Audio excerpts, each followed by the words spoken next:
ញោមមានលុយមកមិនសូវយកទៅទិញអីនៅខាងក្រៅទេតែមិនមែនថាអត់ចាយលុយគឺចាយដែរចាយក្នុងថៅប៉ោមើលទៅតាមវីដេអូហ្នឹងក៏ដឹងដែរស្ទើរវ៉ាន់ខ្ជូទៀតហើយសួស្តីអ្នកនាងថ្ងៃនេះខ្ញុំធ្វើការ unboxing ជាមួយអីវ៉ាន់ដែលខ្ញុំកំងពីចិនហើយអ្នកដែលគាត់អត់ទាន់ចេះរបៀបកំងពីចិនហ្នឹងអាចមើលវីដេអូនេះបានដោយសារខ្ញុំក៏ប្រាប់ពីរបៀបដែលខ្ញុំកំងដូចគ្នាចំពោះទី1នេះវិញគឺជាចំណងចងសក់នេះគឺស្អាតមែនតែនតែម្ដងឡើងដូច idol របស់ខ្ញុំហ្មងនេះហើយបើមកបន្តទៀតវិញក៏ស្អាតដែរនិយាយទៅជាប្រភេទ mode បែប girly អ្នកយកចិត្ត style បែបអញ្ចឹងគឺត្រូវតែម្ដងហើយខ្ញុំមិនមែនអ្នកចេះចិនអីទេប៉ុន្តែគឺខ្ញុំអាចកំងអីវ៉ាន់ពីចិនបានដោយសារតែខ្ញុំមានជំនួយការពិសេសនោះគឺក្រុមហ៊ុន DOSB Express ដោយអ្នកគ្នាបានឃើញចឹងមិនថាអីវ៉ាន់ទុយឬក៏ធំក្តីទេគឺកំងបានទាំងអស់តែម្ដងសំខាន់ណាស់ថ្លៃដឹកគឺធូរថ្លៃមែនតែនហ្មងអ្នកគ្នាអានេះគឺជាប្រអប់ដាក់ make up និយាយទៅខ្ញុំទិញអានេះមកគឺຕົកពេលដែលខ្ញុំទៅក្រៅខ្ញុំដាក់ make up ក្នុងនោះគឺងាយស្រួលហ្មងដោយសារតែវាមាន space ធំហើយសំខាន់ណាស់គឺស្អាតទៀតហើយបើនិយាយពីរឿងតម្លៃវិញគឺធូរថ្លៃមែនតែនហ្មងឥឡូវដល់វា outfit ម្ដងនិយាយទៅក៏ខ្ញុំបានទិញជាមួយនឹង outfit ខ្លះដែរហើយជាប្រភេទឈុតចំពោះឈុតនេះវិញគឺគេមានជាមួយនឹងអាវពបកាឈុកមួយហើយនឹងសពុតមួយហើយនេះគឺជាពេលដែលខ្ញុំបានយកមកស្លៀកហើយគឺឃើញស្អាតមែនតែនតែម្ដងនិយាយទៅឈុតរបស់គេគឺដូចក្នុងរូបនោះបែបដាក់ហ្មងអ្នកគ្នាមូលហេតុដែលខ្ញុំទិញបានមកដល់ចិត្តគឺដោយសារតែខាងក្រុមហ៊ុនគឺគេត្រួតពិនិត្យទៅលើការវិកខ្ចប់អីវ៉ាន់មិនថាពេលអីវ៉ាន់របស់យើងបែកបាក់ខូចខាតឬក៏ខុសពណ៌ខុសទំហំអីទេគេធានាសងលុយវិញ 100% ហ្មងឥឡូវមកជាមួយនឹង outfit បន្ទាប់នេះវិញក៏ស្អាតដែរហើយរូប Kitty នៅនឹងទៀតអ្នកគ្នាគឺថាពេលដែលស្លៀកទៅគឺស្អាតមែនតែហ្មងសំខាន់ណាស់រូបរបស់គេមិនក៏បានមកអញ្ចឹងហ្មងសាច់កណាត់ក៏ស្អាតដែរឈុតមួយនេះទៅដើរលេងឬក៏ទៅដេតអីគឺស័ក្តិសមមែនតែនហ្មងចេញមកបែបខ្ជិលខ្ជួតប៉ោងអញ្ចឹងទៅចំពោះឈុតបន្ទាប់នេះក៏ជាប្រភេទ set ដែរហើយ set នេះស្អាតខ្លាំងមែនតែនតែម្ដងនេះគឺខ្ញុំកាន់តែស្រឡាញ់ហ្មងដោយសារតែពណ៌របស់វានឹងគឺប្លែកហើយខ្ញុំមិនដែលមានជាមួយនឹងឈុតពណ៌បែបអញ្ចឹងទេអញ្ចឹងពេលដែលខ្ញុំស្លៀកទៅគឺឃើញបែបនេះគឺស្អាតមែនតែនហ្មងហើយឈុតបែបហ្នឹងគឺយើងថតរូបអីដឹងតែអែមហើយរួមទៅតាំងពីខ្ញុំស្គាល់ជាមួយនឹងសេវាកម្មជួយទិញរបស់ DOSB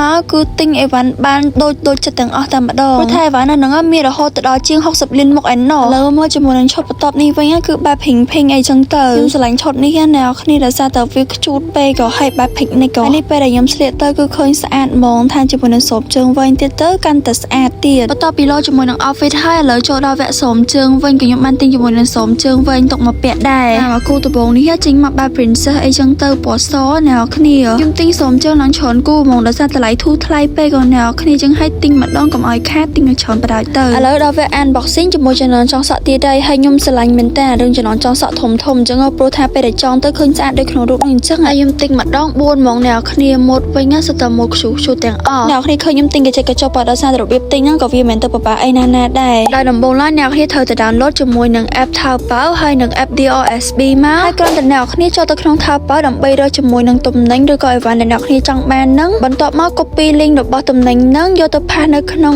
app DOSB អញ្ចឹងពេលដែលអ្នកគ្នាផាសមកដល់កន្លែងហ្នឹងទៅគឺវានឹងឲ្យយើងរកជាមួយនឹងទំហំឬក៏ពណ៌ដែលយើងចង់បានហើយដាក់ទិញទៅជាការស្រេចតែម្ដងអ្នកទាំងអស់គ្នាឃើញរបៀបទិញគឺងាយស្រួលមែនតើហ្មងអត់ចេះចិនក៏អាចទិញបានដែរអញ្ចឹងហើយបាទខ្ញុំទិញកញ្ចក់កញ្ចប់ណែហើយសូមជើងវិញគឺចង់100គូឯនេះទិញរហូតហ្មងតែស្ទើរម៉ូតខុសគ្នាទាំងអស់ណាហើយពណ៌ក៏ខុសគ្នាដែរខ្ញុំទិញពពួកសូមជើងនេះមកពាក់ដោយសារតែពេលដែលយើងពាក់ខ្លីអីទៅយើងពាក់សូមជើងហ្នឹងទៅវាជួយបាំងជើងយើងផងវគ្គបន្ទាប់នេះវិញគឺជាខ្នើយសំខាន់ណាស់តម្លៃធូរថ្លៃមែនតើបាន quality វិញឡើងអែមបើនិយាយពីខ្នើយហ្នឹងគឺទន់មែនតើហ្មងហើយស្អាតទៀតហើយបាទនេះវិញគឺជាផ្ទាំងរូបណាគ្នាផ្ទាំងរូបបែបនេះចឹងខ្ញុំទិញមកដើម្បីយកទៅរៀបចំនៅកន្លែងគេងរបស់ខ្ញុំអ្នកទាំងអស់គ្នាខ្លះក៏ចាប់តូចមែនតើប៉ុន្តែអត់មានអស់ថ្លៃដឹកច្រើនទេគឺអស់ត្រឹមតែ2000រៀលប៉ុណ្ណោះចឹងមិនថាអ្នកចង់ទិញវ៉ាន់ពីចិនគួរតែប្រើប្រាស់ជាមួយនឹងសេវាកម្ម DOSB ដោយសារតែមានអត្ថប្រយោជន៍ច្រើនមែនតើហើយកាន់តែពិសេសទៅទៀតនោះមាន promotion free សេវាជួយទិញទំនិញចាប់ពីថ្ងៃនេះផុសវីដេអូនេះតទៅតែម្ដងចឹងកុំភ្លេចទៅ download ជាមួយនឹង app DOSB យកទៅប្រើប្រាស់ទាំងអស់គ្នាណាអត់ទាន់គេជួយទិញទំនិញឲ្យ free ហើយឥឡូវហ្នឹងខាង DOSB កំពុងមានការ giveaway កំប៉ុង$5ចំនួន50នាក់ទៀតដើម្បីដាក់កំងអីវ៉ាន់ក្នុង app DOSB ហើយលក្ខខណ្ឌក្នុងការចូលរួមដើម្បីឈ្នះកំប៉ុង$5នោះគ្រាន់តែអ្នកគ្នាចូល comment ទៅក្នុងវីដេអូនេះដោយ mention មិត្តភក្តិអ្នកគ្នាចំនួន3នាក់ហើយ share វីដេអូនេះដាក់ជា public ជាការស្រេចចឹងចំពោះអ្នកឈ្នះនឹងធ្វើការប្រកាសបន្ទាប់ពីវីដេអូនេះផុសបាន7ថ្ងៃនៅក្នុង page DOSB Express ដល់ផ្ទាល់តែម្ដងបន្ទាប់ពីមើលវីដេអូនេះឲ្យអស់បញ្ហាអ្នកអត់ចេះចិនអាចទិញអីវ៉ាន់ដោយងាយហ្មងណា